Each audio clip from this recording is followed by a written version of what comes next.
Hi friends, welcome back to our channel Roos and Roos Aussie vlogs.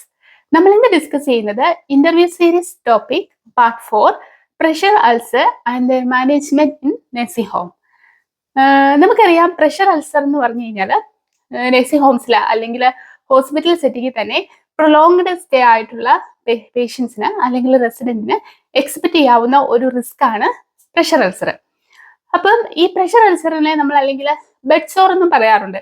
കാരണം നമുക്കറിയാം ഇപ്പൊ ഈ ഓൾഡ് ഏജ് ആയിട്ടുള്ള അല്ലെങ്കിൽ ഒത്തിരി എൽഡർലി റെസിഡൻസിനൊക്കെ നമുക്ക് കാണാൻ പറ്റും അവർക്ക് കൂടുതലായിട്ട് ഇങ്ങനെ പ്രഷർ അൾസേഴ്സ് ഒക്കെ ഉണ്ട് അല്ലെ. അത് എവിടെ വേണേലും ആകാം. നമ്മുടെ കൂടുതലും നമുക്ക് കാണാൻ പറ്റുന്നവരുടെ ബാക്കിൽ, കാരണം സേക്രം ഏരിയ അല്ലെങ്കിൽ ഹീൽസില്, ചിലർക്ക് ഹെഡില്, ബാക്ക് സൈഡ് ഓഫ് ഹെഡ്, ചിലർക്ക് ഷോൾഡേഴ്സിൽ, അവിടെയൊക്കെ നമുക്ക് കാണാം. അപ്പൊ നമുക്ക് അതിന്റെ കൂടുതൽ ഡീറ്റെയിൽസും അതിന്റെ മാനേജ്മെന്റിനെ പറ്റി നമുക്ക് ഡിസ്കസ് ചെയ്യാം. അടുത്ത നമുക്ക് നോക്കാം എന്തൊക്കെയാണ് ഇതിന്റെ മെയിൻ കോസസുകൾ എന്ന് നോക്കാം. നമുക്കറിയാം എല്ലാ ഒരു ഇൻസിഡന്റിനും അല്ലെങ്കിൽ എല്ലാ ഒരു റിസ്ക് ഫാക്ടേഴ്സിനും അതിന് പിന്നിൽ കുറച്ച് റീസൺസ് ഉണ്ടാവും അല്ലെ. അതുപോലെ തന്നെ പ്രഷർ സോർ അല്ലെങ്കിൽ നമ്മൾ പറയുന്ന പ്രഷർ അൾസറിന് കാരണമാവുന്ന കുറച്ച് കാര്യങ്ങളെ പറ്റി നമുക്ക് ഡിസ്കസ് ചെയ്യാം. ഫസ്റ്റ് വൺ എന്ന് പറയുന്നത് നമുക്ക് പ്രഷർ ആണ്. പ്രഷർ അൾസർ എന്ന് പറയുമ്പോൾ തന്നെ പ്രഷർ ഒരു മെയിൻ കോസ് ആണ് അല്ലെ. അപ്പൊ പ്രഷർ എങ്ങനെയൊക്കെ ഉണ്ടാകാം നമ്മൾ പറഞ്ഞു. കൂടുതലായിട്ട് നമ്മൾ ഈ പ്രഷർ സോറ് കാണുന്നത് നമ്മുടെ സേക്രം ഏരിയ അല്ലെങ്കിൽ ഹീൽസ് അല്ലെങ്കിൽ ഷോൾഡർ അല്ലെങ്കിൽ ബാക്ക് സൈഡ് ഓഫ് ഹെഡിലൊക്കെ അല്ലെ. അതിന് കാരണം എന്താ? പ്രൊലോങ്ഡ് ബെഡ് റിഡൻ ആയിട്ടുള്ള റെസിഡൻസിനൊക്കെ എക്സസീവ് പ്രഷർ കിട്ടുന്ന ഏരിയാസ് ആണ്. അതിന് നമ്മൾ പറയുന്നത് ബോണി പ്രൊമിനൻസ് ഏരിയാസ് എന്ന് പറയും അല്ലെ. അപ്പൊ അങ്ങനെയുള്ള സ്ഥലത്തേക്ക് അവർക്ക് കൂടുതലായിട്ടുള്ള ബ്ലഡ് സർക്കുലേഷൻ നമുക്ക് സംഭവിക്കാതെ വരും. നമുക്കറിയാം നമ്മളിപ്പോ ഒരു സ്ഥലത്ത് തന്നെ ഇങ്ങനെ കുറെ നേരം ഇരുന്ന് കഴിഞ്ഞാൽ നമുക്ക് ആ ഒരു ഏരിയയിലേക്ക് ഒരു മരവിപ്പ് ഫീൽ ചെയ്യും അല്ലെ. അപ്പൊ ഒന്ന് ചിന്തിച്ചു നോക്കിയേ, ഒത്തിരി നാളായിട്ട് അല്ലെങ്കിൽ വർഷങ്ങളായിട്ട് ബെഡ് റിഡൻ ആയിട്ടുള്ള റെസിഡൻസിന് ആ ഒരു പെർട്ടിക്കുലർ ഏരിയയിലേക്ക് പ്രോപ്പർ ആയിട്ടുള്ള ബ്ലഡ് സർക്കുലേഷൻ കിട്ടാതെ വരുമ്പോൾ ആ ഏരിയ എന്ത് പറ്റും? അവിടുത്തെ ടിഷ്യൂസിലൊക്കെ അഡിക്വേറ്റ് സപ്ലൈ കിട്ടാതെ വരുമ്പോൾ അവിടെയൊക്കെ നെക്രോട്ടൈസ് ഒക്കെ ആയിട്ട് ആ ഏരിയയിൽ ഒരു വൂണ്ട് ഫോർമേഷൻ ഉണ്ടാകാൻ ഇടയുണ്ട്. അപ്പൊ അതാണ് ഫസ്റ്റ് ആയിട്ടുള്ള ഒരു റീസൺ. പിന്നെ നമുക്ക് അടുത്ത റീസണെ പറ്റി പറയുവാണെങ്കിൽ നമുക്ക് പറയാം ഈ ഫ്രിക്ഷൻ അല്ലെങ്കിൽ ഷിയർ. ഫ്രിക്ഷൻ എന്ന് പറയുമ്പോൾ ഇപ്പൊ എക്സാമ്പിൾ പറയുവാണെങ്കിൽ നമ്മളിപ്പം കംപ്ലീറ്റ് ബെഡ് റിഡൻ ആയിട്ടുള്ള റെസിഡന്റ് അല്ലെങ്കിൽ ഇച്ചിരി പാർഷ്യലി മൊബിലൈസ്ഡ് ആയിട്ടുള്ള റെസിഡന്റ് ചിലപ്പോൾ ഇരിക്കുകയൊക്കെ ചെയ്തിരുന്നത്.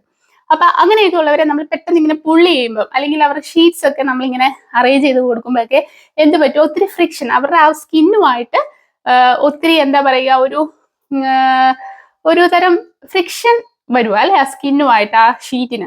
അപ്പൊ ആ ഒരു കണ്ടീഷനിലും അവരുടെ ആ സ്കിന്നിന്റെ ആ കണ്ടിന്യൂറ്റിക്ക് ബ്രേക്ക് ഡൗൺ സംഭവിക്കാൻ ഇടയുണ്ട്. അപ്പൊ അതും ഇങ്ങനെ ബെഡ് സോർ ഡെവലപ്പ് ചെയ്യുന്നതിന് ഒരു കാരണമാണ്. പിന്നെ നമുക്ക് പറയാം ഇമ്മൊബിലിറ്റി എന്ന് പറയാം. കാരണം നമുക്കറിയാം നമ്മുടെ ശരീരത്തിന് ആവശ്യത്തിലധികം, അതായത് അത്യന്താപേക്ഷിതമായിട്ടുള്ള ഒരു മൊബിലിറ്റി ഇല്ലാത്തിടത്തോളം കാലം എന്ത് പറ്റും? നമ്മുടെ ബ്ലഡ് സർക്കുലേഷനും കാര്യങ്ങളും ഒക്കെ അഡിക്വേറ്റ് ആയിട്ടുള്ള രീതിയിൽ നടക്കാതെ വരും. അപ്പൊ എന്ത് പറ്റും? ബോഡിയുടെ ഓരോ പാർട്ടിലും, അതായത് ആ ഒരു സ്കിന്നിന്റെ ആ ഒരു നറിഷ്മെന്റിനെ അത് ബാഡ്ലി അഫക്റ്റ് ചെയ്യും. അപ്പൊ അതൊരു റീസൺ ആണ് എന്ത് നമുക്ക് ഈ പ്രഷർ സോറ അല്ലെങ്കിൽ ഈ പറയുന്ന പ്രഷർ അൾസേഴ്സ് ഒക്കെ ഡെവലപ്പ് ചെയ്യാനായിട്ട് കാരണമാവും. പിന്നെ നമുക്ക് പറയുന്ന ന്യൂട്രീഷൻ സ്റ്റാറ്റസ്, അതായത് മാൽ ന്യൂട്രീഷന് നമ്മുടെ ബോഡിയിൽ വളരെ മേജർ ആയിട്ടുള്ള റോൾ ഉണ്ട് അല്ലെ. അപ്പൊ നമുക്ക് നമ്മൾ കഴിക്കുന്ന അഡിക്വേറ്റ് ആയിട്ടുള്ള സപ്ലിമെന്റ്സ് ലൈക്ക് പ്രോട്ടീൻ, കാർബൺ, അങ്ങനെ നമ്മുടെ ശരീരത്തിന് വൈറ്റമിൻസ് ഒക്കെ അഡിക്വേറ്റ് ആയിട്ട് നമ്മുടെ ബോഡിയിൽ കിട്ടാതെ വരുമ്പോൾ എന്ത് പറ്റും? അതെല്ലാം നമ്മുടെ ആ ഒരു ബോഡിയിലെ സ്കിന്നിന് ഡിസ്ട്രക്ഷന് കാരണമാവും അല്ലെ. അപ്പൊ എന്താ അതിനെ നമ്മൾ പറയുന്നതാണ് മാൽ ന്യൂട്രീഷൻ. അപ്പൊ നമുക്കറിയാം ഇപ്പൊ നമ്മൾക്ക് ഓൾഡ് ഏജ് ഹോംസിലൊക്കെ ഉള്ള റെസിഡൻസിനൊക്കെ നമ്മൾ ചിലപ്പോൾ സപ്ലിമെന്റും കാര്യങ്ങളൊക്കെ കൊടുക്കും അല്ലെ. കാരണം അവർക്ക് അവരുടെ ബോഡീനെ മെയിൻറ്റെയിൻ ചെയ്ത് കൊണ്ടുപോകാനായിട്ട് നമ്മുടെ നോർമൽ ഡയറ്റിനോടൊപ്പം അവർക്ക് എക്സ്ട്രാ സപ്ലിമെന്റ്സിന്റെ ആവശ്യം വരും. അപ്പം മാൽ ന്യൂട്രീഷൻ എന്ന് പറയുന്നത് ഒരു റീസൺ ആണ്. പിന്നെ നമുക്ക് പറയാം ഡീഹൈഡ്രേഷൻ.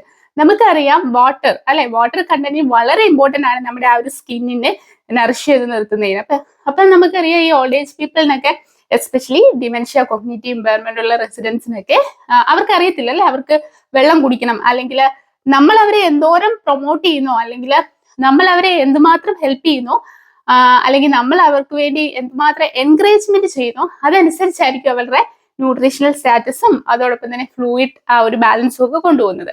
അപ്പം ഡീഹൈഡ്രേഷൻ, അഡിക്വേറ്റ് ആയിട്ടുള്ള ഒരു ഫ്ലൂയിഡ് ബാലൻസ് അവരുടെ ബോഡിയിൽ മെയിൻറ്റെയിൻ ചെയ്യാൻ പറ്റാതെ വരുമ്പോൾ എന്ത് പറ്റും? അതും നമ്മുടെ സ്കിന്നിന്റെ ആ ഒരു കണ്ടിന്യൂറ്റിക്ക് ഡിസ്ട്രക്ഷൻ വരുന്നതിന് കാരണമാവും. അപ്പൊ ഇതൊക്കെയാണ് മെയിൻ ആയിട്ട് നമുക്ക് പ്രഷർ അൾസർ അല്ലെങ്കിൽ ബെഡ് സോർ ഡെവലപ്പ് ചെയ്യാനായിട്ട് എസ്പെഷ്യലി ഓൾഡ് ഏജ് പീപ്പിൾ കാരണമാവുന്നത്. പിന്നെ പറയാൻ വിട്ടുപോയ മെയിൻ കാര്യമുണ്ട്, അഡ്വാൻസ്ഡ് ഏജ്. അതായത് ഏജ് ഒരു മെയിൻ ഫാക്ടറാണ് കേട്ടോ ഈ പ്രഷർ അൾസർ ഡെവലപ്പ് ചെയ്യുന്നതിന്. കാരണം നമുക്കറിയാം ഏജ് കൂടുന്തോറും നമ്മുടെ ബോഡിയിലെ ആ ഒരു പോസ്ചറും അതോടൊപ്പം തന്നെ നമ്മുടെ ആ ഒരു എന്താ പറയുക ബാലൻസും ആ ഒരു മൊബിലിറ്റിയും എല്ലാത്തിനും വേരിയേഷൻ സംഭവിക്കും. വേരിയേഷൻ സംഭവിക്കും എന്ന് വെച്ച് കഴിഞ്ഞാൽ ഇങ്ങനെ ഡൗൺ ആയിക്കൊണ്ടിരിക്കും അല്ലെ. അപ്പൊ അത് കൂടുതൽ റിസ്കിലേക്കാണ് നയിക്കുന്നത്. അതായത് കൂടുതൽ പ്രഷർ, അവർക്ക് ചിലപ്പോൾ ഫ്രാക്ചേഴ്സ് ഉണ്ടാകാം, അതായത് മൾട്ടിപ്പിൾ ഫോൾസ് കാരണം ഉണ്ടാകാം. അപ്പൊ ഇതെല്ലാം ആ ഒരു അഡ്വാൻസ്ഡ് ഏജ് എന്ന് പറയുന്നതാണ് ഇതിന്റെ എല്ലാത്തിന്റെയും മെയിൻ റീസൺ എന്ന് പറയുന്നത്.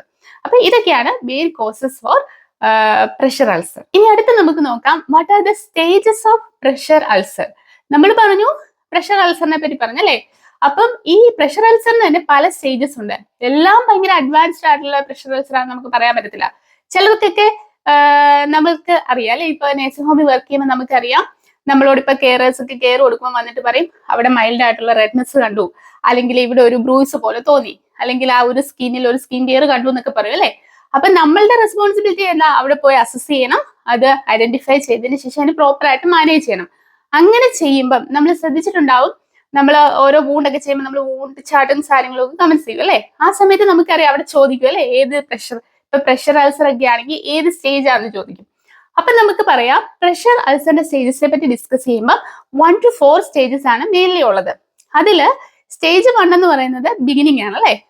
അതായത് ബേസിക് ആയിട്ടുള്ള ഒരു ഫസ്റ്റ് സ്റ്റേജ് എന്ന് നമുക്ക് പറയാൻ പറ്റും അതിന്, അതായത് ബേസിക് ആണ്.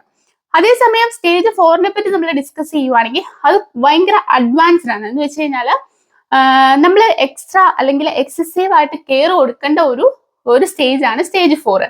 അപ്പൊ നമ്മൾ 1 to 4നെ പറ്റി നമുക്ക് ഡീറ്റെയിൽ ആയിട്ട് പറയേണ്ട കാര്യമില്ല. ഒരു ഓവറോൾ ഒരു ഐഡിയ പറയുകയാണെങ്കിൽ ഈ സ്റ്റേജ് 1 ആൻഡ് സ്റ്റേജ് 2 എന്ന് പറഞ്ഞു കഴിഞ്ഞാൽ നമ്മുടെ സ്കിൻ, നമ്മൾ പറഞ്ഞു സ്കിന്നിന്റെ ആ ഒരു കണ്ടിന്യൂറ്റിയിൽ ഒരു ഡിസ്ട്രക്ഷൻ, ഒരു എന്താ പറയുക, ഒരു കണ്ടിന്യൂറ്റിയിൽ ഒരു ഡാമേജ് സംഭവിക്കുന്ന ആ ഒരു കണ്ടീഷനാണ് നമ്മൾ സ്കിൻ ടിയർ അല്ലെങ്കിൽ അതായത് പ്രഷർ അൾസർ എന്ന് പറയുന്നത് അല്ലെ. അപ്പൊ നമുക്കറിയാം സ്റ്റേജ് 1 എന്ന് വെച്ച് കഴിഞ്ഞാൽ സ്റ്റേജ് 1 and 2 നമ്മുടെ സ്കിന്നിന്റെ ടിഷ്യൂസ് പാർഷ്യൽ ഇൻവോൾവ്മെന്റ് മാത്രമേ കാണുന്നുള്ളൂ. അതായത് ഒരു പാർഷ്യലി നമ്മുടെ ആ ഒരു സ്കിന്നിന് ഒരു ബ്രേക്ക് ഡൗൺ സംഭവിച്ചു. ചിലപ്പോൾ അത് റെഡ്നെസ് ആയിരിക്കാം, അല്ലെങ്കിൽ ഇപ്പൊ മൈൽഡ് ആയിട്ട് ഒരു സ്കിൻ ടിയർ പോലെ അങ്ങനെയൊക്കെ ആയിരിക്കും ഉണ്ടായിരിക്കുക. അപ്പൊ ആ സ്റ്റേജിലൊക്കെ നമുക്ക് ഇനിഷ്യൽ കെയറുകൾ കൊടുക്കേണ്ട ആവശ്യമുള്ളൂ. അതായത് നമ്മൾക്ക് ജസ്റ്റ് ഒന്ന് ശ്രദ്ധിച്ചാൽ നമുക്കത് സ്റ്റേജ് 4 വരെ എത്താൻ നോക്കാൻ പറ്റും. അതേസമയം സ്റ്റേജ് 3 and 4 എന്ന് പറഞ്ഞാൽ മോർ കെയർ വേണ്ട ഒരു കണ്ടീഷനാണ്. അതായത് ഇച്ചിരൂടെ അഡ്വാൻസ്ഡ് ആയിട്ടുള്ള സ്റ്റേജ് ആണ് നമ്മൾ പറഞ്ഞ പോലെ. അതായത് അവിടെ പാർഷ്യൽ സ്കിൻ ടിഷ്യൂസ് ഇൻവോൾവ്മെന്റ് അല്ല ഉള്ളത്. അതായത് തിക്നെസ്, അതായത് നമ്മുടെ ഈ സ്കിൻ ടിഷ്യൂസിന്റെ തിക്നെസ് കൂടുതലായിട്ട് ഇൻവോൾവ് ആയിട്ടുള്ള, അതിൽ ബ്രേക്ക് ഡൗൺ സംഭവിച്ചിട്ടുള്ള ഒരു സ്റ്റേജ് ആണ് സ്റ്റേജ് 3 and സ്റ്റേജ് 4 എന്ന് പറയുന്നത്. ആ സ്റ്റേജ് 3 സ്റ്റേജ് 4 നമ്മൾ കൂടുതലായിട്ട് എന്താ പറയുക, നമുക്ക് ഇച്ചിരൂടെയൊക്കെ റെസിഡന്റിന് കൂടുതൽ കെയറും അതുപോലെ തന്നെ റെഫറലും ഒക്കെ, അതായത് GPയുടെ റെഫറലും അങ്ങനത്തെ ഒത്തിരി കാര്യങ്ങളൊക്കെ വേണ്ട സ്റ്റേജ് ആണ് സ്റ്റേജ് 4. അപ്പൊ മെയിൻ ആയിട്ട് 1 to 4 സ്റ്റേജസ് ആണുള്ളത്. അതിൽ 1 and 2 എന്ന് വെച്ച് കഴിഞ്ഞാൽ നമുക്ക് ഇച്ചിരി ഒരു പ്രോപ്പർ ആയിട്ട് ഇച്ചിരൂടെയൊക്കെ കെയർ കൊടുത്തു കഴിഞ്ഞാൽ നമുക്കത് ഡെവലപ്പ് ചെയ്യാതെ, അതായത് സ്റ്റേജ് 4 വരെ വരാതെ നമുക്ക് മാനേജ് ചെയ്ത് നിർത്താൻ പറ്റും. അതേസമയം സ്റ്റേജ് 3 to 4 എന്ന് പറഞ്ഞു കഴിഞ്ഞാൽ വളരെ കെയർഫുൾ ആയിട്ട് നമ്മൾ ഹാൻഡിൽ ചെയ്യേണ്ട സിറ്റുവേഷൻ ആണ്. സംടൈംസ് അവർക്ക് റെഫറൻസും കാര്യങ്ങളും ഒക്കെ നമ്മൾക്ക് വേണ്ടി വരുന്ന സിറ്റുവേഷൻ ആണ്. അപ്പൊ നമുക്ക് അടുത്ത നോക്കാം എന്തൊക്കെയാണ് നഴ്സിംഗ് മാനേജ്മെന്റ്, അതായത് ഈ പ്രഷർ അൾസറിനെ നമുക്ക് മാനേജ് ചെയ്യാൻ വേണ്ടിയിട്ട് നഴ്സിംഗ് സൈഡിൽ നമ്മൾ ചിന്തിക്കുവാണെങ്കിൽ എങ്ങനെയൊക്കെ നമുക്ക് കെയർ എടുക്കാൻ പറ്റുമെന്ന് നമുക്ക് നോക്കാം. അപ്പൊ അത് ഫസ്റ്റ് വൺ എന്ന് പറയുന്നതാണ് ഏർലി പ്രിവെൻഷൻ. നമുക്കറിയാം റിസ്ക് നമ്മൾ ഓൾറെഡി നമ്മൾ ഡിസ്കസ് ചെയ്തിട്ടുണ്ട് അല്ലെ. At the time of admission തന്നെ നമ്മൾ അവർക്ക് ഒത്തിരി റിസ്ക് അസസ്മെന്റും കാര്യങ്ങളും ഒക്കെ ചെയ്യും. ആരൊക്കെയാണ് ഫോള, അല്ലെങ്കിൽ ആരൊക്കെയാണ് സ്കിൻ ടിയറിനും കാര്യങ്ങൾക്കും അല്ലെങ്കിൽ പ്രഷർ സോറൊക്കെ ഡെവലപ്പ് ചെയ്യാനായിട്ട് കാരണം ചാൻസ് ഉള്ള ആർക്കൊക്കെയാണ് നമ്മൾ അസസ്മെന്റ് ചെയ്യും അല്ലെ. അപ്പം ഏർലി പ്രിവെൻഷനിൽ ഫസ്റ്റ് നമുക്ക് പറയാൻ പറ്റുന്നതാണ് പ്രോപ്പർ ആയിട്ടുള്ള അസസ്മെന്റ് നമ്മൾ ചെയ്യുക, സ്കിൻ അസസ്മെന്റ്. അതായത് അഡ്മിഷൻ വരുമ്പോൾ തന്നെ നമ്മുടെ റെസ്പോൺസിബിലിറ്റി ആണ് ആ റെസിഡന്റിന് എന്തുമാത്രം റിസ്ക് ഉണ്ട്, അല്ലെങ്കിൽ നമുക്ക് എന്താ പറയുക, നമ്മളൊരു ഓവറോൾ ഒരു എല്ലാവർക്കും വേണ്ടി അവയർനെസ് കൊടുക്കാൻ വേണ്ടിയിട്ട് നമ്മൾ at the time of admission തന്നെ ആ പേഷ്യന്റിന്റെ ഹെഡ് ടു ഫുട്ട് അസസ്മെന്റ് നമ്മൾ ചെയ്തിട്ടുണ്ടായിരിക്കണം. അതായത് മെയിൻലി നമ്മൾ സ്കിൻ ചെക്ക് ആണ് ഉദ്ദേശിക്കുന്നത്. അതായത് ഈ ബോഡി പ്രൊമിനൻസ് ഏരിയാസ് ഒക്കെ നമ്മൾ പ്രോപ്പർ ആയിട്ട് അസസ് ചെയ്തിട്ടുണ്ടായിരിക്കണം. എസ്പെഷ്യലി റിട്ടേൺ ഫ്രം ഹോസ്പിറ്റലൊക്കെ വരുമ്പോൾ നമ്മുടെ നഴ്സുമാരുടെ റെസ്പോൺസിബിലിറ്റി ആണ് എന്തെങ്കിലും പുതിയതായിട്ട് എന്തെങ്കിലും പ്രഷർ സോഴ്സുകളൊക്കെ ഈ ബോഡി പ്രൊമിനൻസിലോ കാര്യങ്ങളിലോ ഒക്കെ ഉണ്ടായിട്ടുണ്ടോ എന്ന് നമ്മൾ നോക്കണം.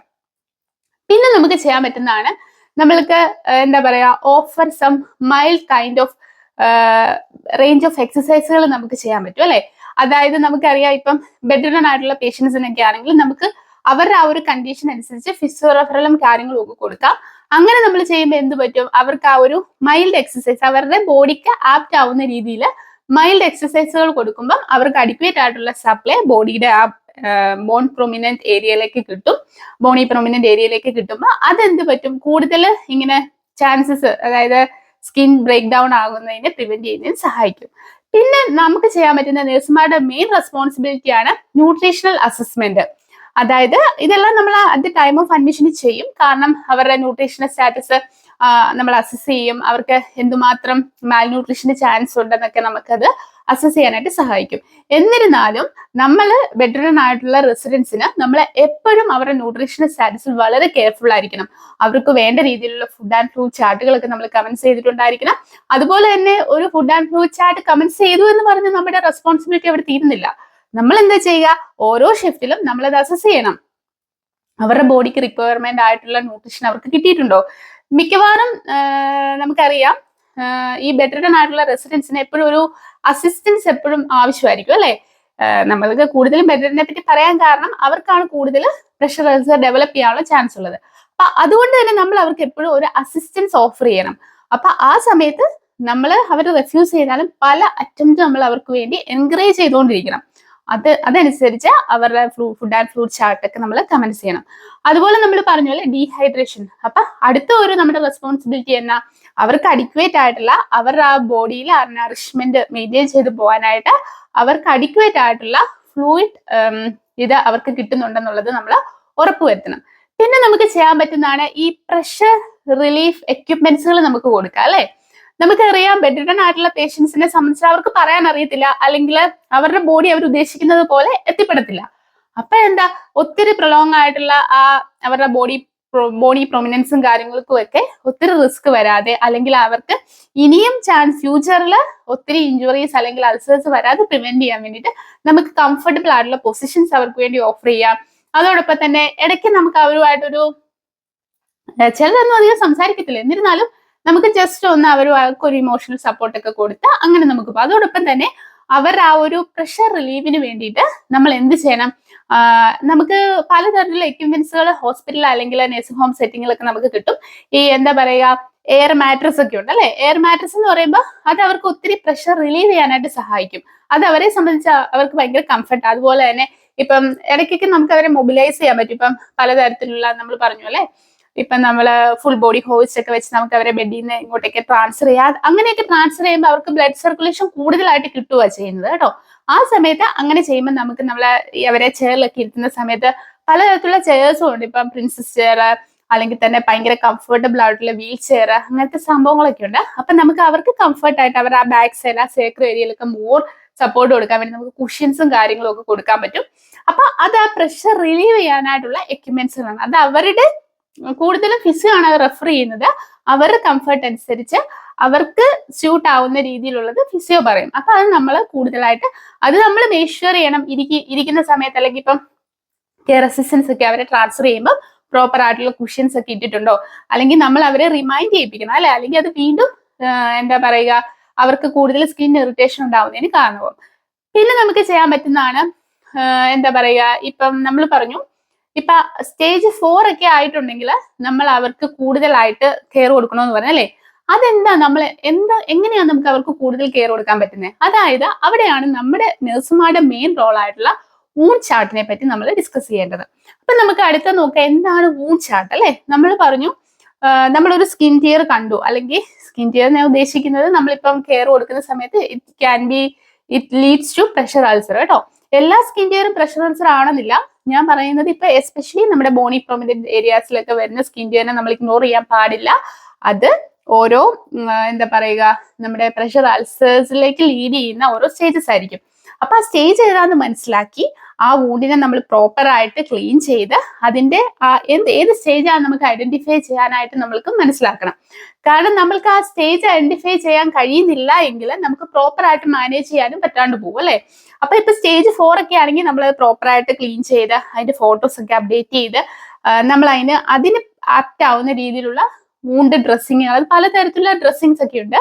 ഇപ്പൊ നഴ്സുമാരാകുമ്പോൾ നമുക്ക് അത് അറിയാൻ പറ്റും. ഓരോ സെറ്റിങ്ങിലും അല്ലെങ്കിൽ ഓരോ ഫെസിലിറ്റിയിലും അതിനനുസരിച്ചുള്ള ഡ്രസ്സിങ് ആയിരിക്കും നമുക്ക് റെക്കമെൻഡ് ചെയ്തേക്കുന്നത്. അപ്പൊ നമുക്ക് റെക്കമെൻഡ് ചെയ്തിട്ടുള്ള അല്ലെങ്കിൽ ആ വൂണ്ട് റെജിമെന്റ് നമ്മൾ ഫോളോ ചെയ്തുകൊണ്ടായിരിക്കണം നമ്മൾ ഡ്രസ്സിങ് ചാർട്ടുകൾ അല്ലെങ്കിൽ വൂണ്ട് ചാർട്ടുകളൊക്കെ കമൻസ് ചെയ്യേണ്ടത്. അപ്പൊ അതെല്ലാം ചെയ്ത് കഴിഞ്ഞിട്ട് നമ്മൾ ഫോട്ടോസ് ഒക്കെ അപ്ഡേറ്റ് ചെയ്യണം. നമുക്കറിയാൻ പറ്റും അല്ലെ വൂണ്ടിന്റെ കണ്ടീഷൻ എന്തുമാത്രം വേഴ്സ് ആയിട്ടുണ്ടെന്ന്. അപ്പൊ നമ്മൾക്കറിയാം ഒരു വൂണ്ട് നോക്കുമ്പോൾ എന്താണ് അതിന്റെ അൾസർ, നോക്കുമ്പോൾ എന്താണ് അതിന്റെ സ്റ്റേജ് എന്ന്. അപ്പൊ നമ്മൾ അതിന്റെ ആ ഒരു റിസ്ക് അനുസരിച്ച് നമ്മൾ ടിഷ്യൂ വയലബിലിറ്റി നഴ്സസിനൊക്കെ അല്ലെങ്കിൽ വൂണ്ട് ചാർട്ടിൽ തന്നെ വൂണ്ട് കെയറിൽ തന്നെ സ്പെഷ്യലൈസ്ഡ് ആയിട്ടുള്ള നഴ്സസ് ഉണ്ടാവും. അതോടൊപ്പം തന്നെ നമ്മുടെ മെയിൻ റെസ്പോൺസിബിലിറ്റി ആണല്ലേ അവരുടെ GP ഇന്ന കണ്ടീഷൻ ആണെന്നുള്ളത് നോട്ടിഫൈ ചെയ്യുക. അതോടൊപ്പം തന്നെ ഫാമിലിന് നമ്മൾ എപ്പോഴും അപ്ഡേറ്റ് ആയിരിക്കണം, ഇന്നതാണ് ഈ സ്റ്റേജ് ഇത്തരത്തിലോളം മാറി. കാരണം നമ്മളെപ്പോഴും അവരുടെ ആ കാര്യത്തിൽ റെസ്പോൺസിബിൾ ആണല്ലോ. അപ്പൊ നമ്മൾ ഫാമിലിനെ നോട്ടിഫൈ ചെയ്യണം, GPയെ അറിയിക്കണം, അതുപോലെ തന്നെ റെഫറലൊക്കെ നമ്മൾ അവർക്ക് വേണ്ടി സെൻഡ് ചെയ്യണം. പിന്നെ നമുക്ക് ഇങ്ങനെ ഇപ്പൊ അതൊരു മൈൽഡ് ഇപ്പൊ ബിഗിനിങ് ഇനിഷ്യൽ സ്റ്റേജ് 1 ആയിട്ടാണ് നമുക്ക് തോന്നിയെങ്കിൽ തന്നെ നമുക്ക് റെസ്പോൺസിബിലിറ്റി ഉണ്ട്. നമ്മൾ അവർക്ക് പ്രോപ്പർ ആയിട്ടുള്ള പൊസിഷനിങ് കൊടുക്കണം. അതായത് എവറി സെക്കൻഡ് അവർലി നമുക്ക് അവർക്ക് പൊസിഷൻ ചേഞ്ച് കൊടുക്കാം. അത് നമ്മുടെ കെയർ അസിസ്റ്റൻസ് നമ്മൾ എഡ്യൂക്കേറ്റ് ചെയ്യണം. ഈ ഓൾറെഡി പ്രഷർ സ്റ്റേജ് 1 ആണ് അപ്പത്തേക്കും, അല്ലെങ്കിൽ സ്റ്റേജ് 1 ആണ്. അപ്പൊ നമ്മൾ അത് കൂടുതൽ അഡ്വാൻസ് സ്റ്റേജിലേക്ക് പോകാതെ അത് മാനേജ് ചെയ്ത് പോകണമെങ്കിൽ നമ്മൾ പ്രോപ്പർ ആയിട്ട് കെയർ കൊടുത്തിട്ടുണ്ടാവണം. അതുപോലെ തന്നെ പ്രോപ്പർ ആയിട്ടുള്ള സ്കിൻ കെയർ നമ്മൾ അവർക്ക് കൊടുക്കണം. സ്കിൻ കെയർ എന്ന് ഉദ്ദേശിക്കുന്നത് നമ്മൾ ആ ഏരിയാസ് ഒന്നും ഡ്രൈ ആവാതെ, ചിലപ്പോൾ നമ്മളിപ്പം എന്താ പറയുക അവരുടെ പേഴ്സണൽ കെയർ ഒക്കെ കഴിയുമ്പോൾ തന്നെ ആ ഏരിയാസ് ഒക്കെ മോയിസ്റ്റ് ആണെങ്കിലും എന്ത് പറ്റും, കൂടുതൽ റിസ്കിലേക്ക് അത് ലീഡ് ചെയ്യും. അപ്പൊ അവിടെയൊക്കെ നമ്മൾ പ്രോപ്പർ ആയിട്ട് ഡ്രൈ ചെയ്ത് അവർക്ക് വേണ്ട ബാരിയർ ക്രീമൊക്കെ അപ്ലൈ ചെയ്ത് അവരെ കാം ആൻഡ് കംഫർട്ടബിൾ ആയിട്ട് നമ്മൾ എപ്പോഴും ടേക്ക് കെയർ ചെയ്തുകൊണ്ടിരിക്കണം. അല്ലെങ്കിൽ എന്ത് പറ്റും, അതെല്ലാം കൂടുതലായിട്ട് അവരുടെ സ്കിന്നിനെ ഇറിറ്റേറ്റ് ചെയ്യും. കാരണം അവർക്ക് മൊബിലൈസ് ചെയ്യാൻ പറ്റത്തില്ല. അതോടൊപ്പം തന്നെ എന്ത് പറ്റും, അവർക്ക് അഡിക്വേറ്റ് ആയിട്ടുള്ള ബ്ലഡ് സപ്ലൈയും കിട്ടുന്നില്ല. അപ്പൊ ഇതെല്ലാം കൊണ്ട് അവർക്ക് എന്ത് പറ്റും, ഒത്തിരി അവരുടെ സ്കിന്നിനെ ഇറിറ്റേഷൻ ഉണ്ടാക്കാനായിട്ട് കാരണമാകും. അപ്പം ഇതൊക്കെയാണ് നമ്മുടെ മെയിൻ, അതായത് എസ്പെഷ്യലി നഴ്സുമാരുടെ റെസ്പോൺസിബിലിറ്റി എന്ന് പറയുന്നത് ഇതൊക്കെയാണ്.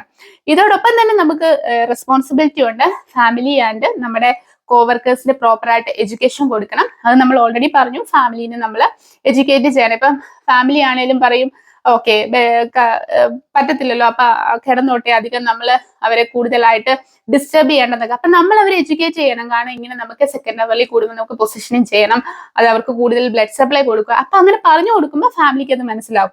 അതോടൊപ്പം തന്നെ നമുക്കിപ്പം ഓരോ റെഫറലൊക്കെ കൊടുക്കുമ്പോഴും അതിന്റെ ആവശ്യകതകളെ പറ്റി അവർ നമ്മൾ എഡ്യൂക്കേറ്റ് ചെയ്യണം. അതോടൊപ്പം തന്നെ നമ്മുടെ കോവർക്കേഴ്സ്, എസ്പെഷ്യലി കെയറേഴ്സ് അല്ലെങ്കിൽ നമ്മുടെ ഡയറ്ററി ഡിപ്പാർട്ട്മെന്റ്, അവിടെയുള്ള എല്ലാവരെയും നമ്മൾ എഡ്യൂക്കേറ്റ് ചെയ്യണം. എന്താണ് ഇതിന്റെ ആവശ്യകത എന്നതിനെ പറ്റി നമ്മൾ അവർക്ക് വേണ്ട രീതിയിൽ എഡ്യൂക്കേഷൻ കൊടുക്കണം. ഫൈനലി നമുക്ക് ഡിസ്കസ് ചെയ്യേണ്ടതാണ് കെയർ പ്ലാൻ. പ്രോപ്പർ ആയിട്ട് നമ്മൾ കെയർ പ്ലാൻ അപ്ഡേറ്റ് ചെയ്തിട്ടുണ്ടായിരിക്കണം. ഇപ്പം ഒരു പുതിയതായിട്ട് നമ്മളൊരു പ്രഷർ സോർ അല്ലെങ്കിൽ ഒരു പ്രഷർ അൾസർ കണ്ടെങ്കിൽ അതിന്റെ ഡീറ്റെയിൽ ആയിട്ടുള്ളത് എങ്ങനത്തെ ഏത് സ്റ്റേജ് ആണ് അല്ലെങ്കിൽ എന്ത് ടൈപ്പ് ഓഫ് കെയർ ആണ് നമ്മൾ കൊടുക്കേണ്ടത്, എത്ര ഹവർ കൂടുമ്പോൾ നമ്മൾ അവരെ പൊസിഷനിങ് ചെയ്യണം. അതായത് പുതിയതായിട്ട് ഒരു ഹാൻഡ് ഓവർ എടുക്കുന്ന ഒരു നഴ്സിന് ആ കെയർ പ്ലാൻ കണ്ടു കഴിഞ്ഞാൽ ഒരു ബ്രീഫ് ഐഡിയ റെസിഡന്റിന്റെ സ്കിൻ കണ്ടീഷൻ അല്ലെങ്കിൽ സ്കിൻ കെയറിനെ പറ്റി ലഭിച്ചിട്ടുണ്ട്. അപ്പൊ നമ്മുടെ റെസ്പോൺസിബിലിറ്റി ആണ് പ്രോപ്പർ ആയിട്ട് അത് കെയർ പ്ലാൻ അപ്ഡേറ്റ് ചെയ്യുക എന്നത്. അപ്പൊ നമ്മൾ ഇന്ന് ഡിസ്കസ് ചെയ്തത് pressure ulcer and management in nursing home ആണ്.